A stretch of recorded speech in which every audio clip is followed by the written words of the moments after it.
গঙ্গাসাগর মেলা ইতিমধ্যেই গঙ্গাসাগরে ঘুরে এসেছেন মুখ্যমন্ত্রী মমতা বন্দ্যোপাধ্যায়। আজকে আউটরাম ঘাট থেকে গঙ্গাসাগর মেলার উদ্বোধন করলেন মমতা বন্দ্যোপাধ্যায় এবং সেখানে সেই মঞ্চ থেকে রাম মন্দির নিয়ে রাজনীতির অভিযোগ মমতার, ভোটের আগে গিমিকের অভিযোগ, ভেদাভেদের রাজনীতির বিরুদ্ধে সরব মুখ্যমন্ত্রী।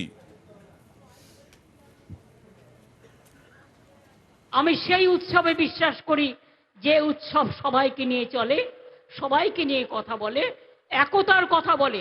আপনারা কোর্টের আন্ডারে করছেন, ইলেকশনের আগে একটা গিমিক শো করবেন বলে আমার কোনো আপত্তি নেই তো, কিন্তু তাই বলে অন্য সম্প্রদায়ের মানুষকে অবহেলা করা এটা কারো কাজ নয়। তৃণমূল কংগ্রেসের সরকার যতদিন থাকবে আমি আপনাদের কাছে ওয়াদা করে যাচ্ছি, আল্লাহর কসম খেয়ে বলছি, আমি কোনোদিনও হিন্দু মুসলমান শিখ খ্রিস্টান তপশিলি আদিবাসীদের ভাগাভাগি করতে দেব না। এনআরসির সময় দেখেছেন কি আন্দোলন করেছিলাম, বন্ধ হয়ে গিয়েছিল। ক্যাশ সময় দেখেছেন কি আন্দোলন করেছিলাম।